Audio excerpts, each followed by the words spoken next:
मैं आपको सलाह देना चाहता हूं, जितने भी युवा हैं, आपको अधिकतर जितने भी अभी बहुत ज़्यादा सोच के गलत सोच के अधिकार में गए हैं, अभी जितने लोग गलत सोच के अधिकार में हैं, जिनको बहुत ज़्यादा हमेशा बातें सताती हैं, गलत चीज़ें, गलत विचार आते हैं और वो कुछ चीज़ों पर कंट्रोल करना चाहते लेकिन कर नहीं पाते, तो मैं आपको बोलना चाहूँगा, आप अकेले में ना रहें ज़्यादा, आप लोगों के बीच में जाएं, ऐसे लोगों के बीच में जो आपकी ज़िंदगी पर आपको जय का मुहर लगा सकते हैं।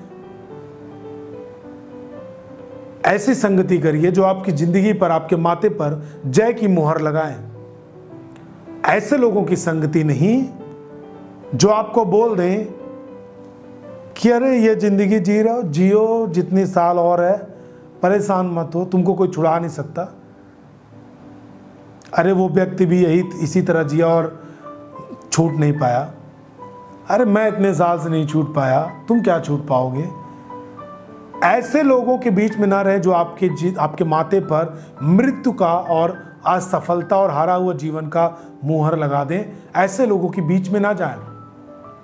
जो जय के साथ जीते हैं, जो मसीह में बलवंत हैं, जो आपकी मुहर पर जय का मुहर लगा सके, आपके माथे पर, उनके साथ जिए।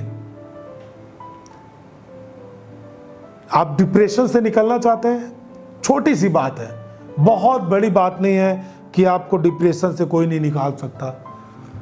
मैं आपको बोलना चाहता हूं, आप प्रभु के लोगों के बीच में आइए, संगति और करना शुरू करिए। आप वचन को पढ़िए, आप मीटिंग को अटेंड करिए, आप डिप्रेशन से बाहर आ जाएंगे। और मैं आपको बोलना चाहता हूं, जितने भी मुझे सुन रहे हैं, एक बार फिर से, कि आप अपने आसपास जितने भी ऐसे जवान लोगों को जो बेविचार में फंस करके अपनी जिंदगी से ऊब चुके हैं, जो ये मान चुके हैं कि यही जिंदगी है, यदि आपके पास ऐसे लोग हैं, आप उनके पास अपनी जिंदगी का हिस्सा जो आपको प्रभु ने दिया है, उन्हें लोगों में बांटें, लोगों में दें। हर एक व्यक्ति टूटा हुआ है इस समय में। कोई 2 साल इन चीजों को करते हुए ऊब गया है, तो कोई 5 साल बाद ऊबा है, तो कोई 1 साल में ही अपनी जिंदगी से ऊब चुका है इन चीजों को करते। लेकिन हाँ, ऊब चुका है हर व्यक्ति, हर जवान इससे आजाद होना चाहता है, लेकिन वो चाहता है मुझे इन बातों से छुड़ाने के लिए कौन है, मुझे कौन छुड़ाएगा। आपको उन लोगों के पास सुसमाचार लेके जाना है। आपके फैमिली में जवान लोग हैं, आप उन्हें गंभीरता से समझाएं। आप समझे उस दर्द को, जब आप फंसे हुए थे,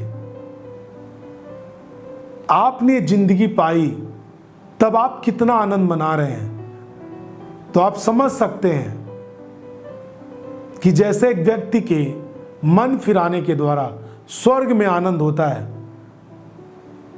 तो आप सोचिए कि एक व्यक्ति जब मन फिराएगा, स्वर्ग में भी आनंद होगा, उस व्यक्ति के जीवन में भी आनंद आ जाएगा, और आप कितने आनंदित होंगे जो आप परमेश्वर के काम को पूरा कर रहे हैं। कुछ लोग समझते हैं मैं लड़ाई करके मैं परमेश्वर की रक्षा कर रहा हूं, मैं परमेश्वर के लिए काम कर रहा हूं। लड़ाई करके परमेश्वर के लिए काम नहीं किया जा सकता। परमेश्वर खुद सामर्थी है, वो क्यों आपकी ताकत, आपकी शारीरिक ताकत को चाहेगा। जो सामर्थी नहीं है वो आपकी शारीरिक ताकत को चाहेगा।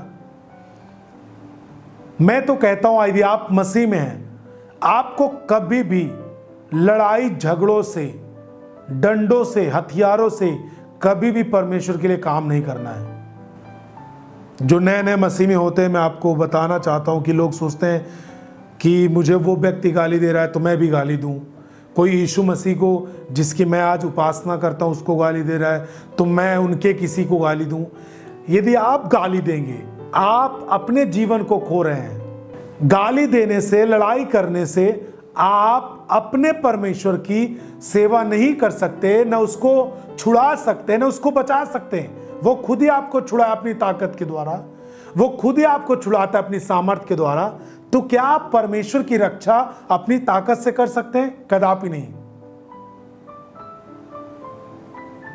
जितने भी लोग आज किसी लड़ाई से, डंडों से, झगड़ों से परमेश्वर की रक्षा करना चाहते हैं, तो मैं समझता हूं कि उनके पास कोई भी बुद्धि की बातें नहीं है। वो निर्बुद्धि हैं, वो समझ नहीं पाते। उनको जो समझ नहीं आता, कुछ भी करने को बोलो करने लगते हैं। मैं आपको बोलना चाहता हूं कि आप किस तरह परमेश्वर के काम को कर सकते हैं। आप अपनी जुबान के द्वारा हमेशा भलाई की बातें बोलें। आप हमेशा अपने जुबान के द्वारा लोगों को आशीष दें। यीशु मसीह के प्रेम को लोगों तक पहुंचाएं। आज क्यों पूरी दुनिया यीशु मसीह की दीवानी है? क्यों आज लोग यीशु मसीह के पीछे दौड़े आ रहे हैं?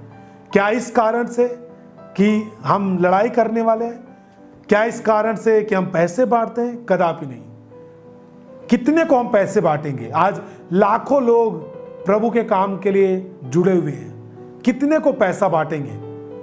ये पैसे बांटने से संभव नहीं है, ये लड़ाई झगड़े करने से संभव नहीं है। ये संभव हुआ है तो केवल इसके द्वारा, परमेश्वर के पुत्र यीशु मसीह के प्रेम का संदेश देने के द्वारा आज लाखों लोग, करोड़ों, अरबों, खरबों लोग यीशु मसीह के दीवाने हुए हैं। आमीन।